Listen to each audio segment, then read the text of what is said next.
కరీంనగర్ వెళ్ళాక మా పిల్లలు ఊరుకుంటారా, ఎగ్జిబిషన్కి వెళ్దామని ఒకటే గొడవ. సరే అని అందరం కలిసి స్టార్ట్ అయ్యాము. సింగపూర్ ఎయిర్లైన్స్ అని ఎగ్జిబిషన్ స్టార్ట్ చేశారు కరీంనగర్లో. ఏరోప్లేన్ థీమ్లో ఎగ్జిబిషన్ బాగానే ఉంది. ఇక్కడ స్టెప్స్ కనిపిస్తున్నాయి కదా, అదే ఎంట్రన్స్. ఎంట్రీ టికెట్ 70 రూపీస్ ఇక్కడ.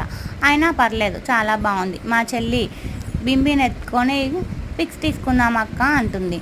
పిక్స్ తీసుకున్న తర్వాత మేము కూడా లోపలికి ఎంట్రీ అయ్యాం. అక్కడ మన లేడీస్కి సంబంధించిన hand bags, clutches, hair bands అన్నీ ఉన్నాయి. అలాగే కిడ్స్కి సంబంధించిన టాయ్స్ కూడా ఉన్నాయి. రకరకాల గేమ్స్ అరేంజ్ చేశారు. Car game, trampoline, bike riding, రకరకాల గేమ్స్ అరేంజ్ చేశారు. ఇక్కడ కనిపిస్తుంది కదా చాక్లెట్ ఐస్ క్రీమ్ తిని కాసేపు అక్కడే టైం స్పెండ్ చేసి అవుటింగ్ బయటకు వచ్చేసాము. ఇక్కడ బ్లాక్ డ్రెస్లో కనిపించేది మా చెల్లి. అందరం కలిసి ఇంటికి వచ్చేసాము.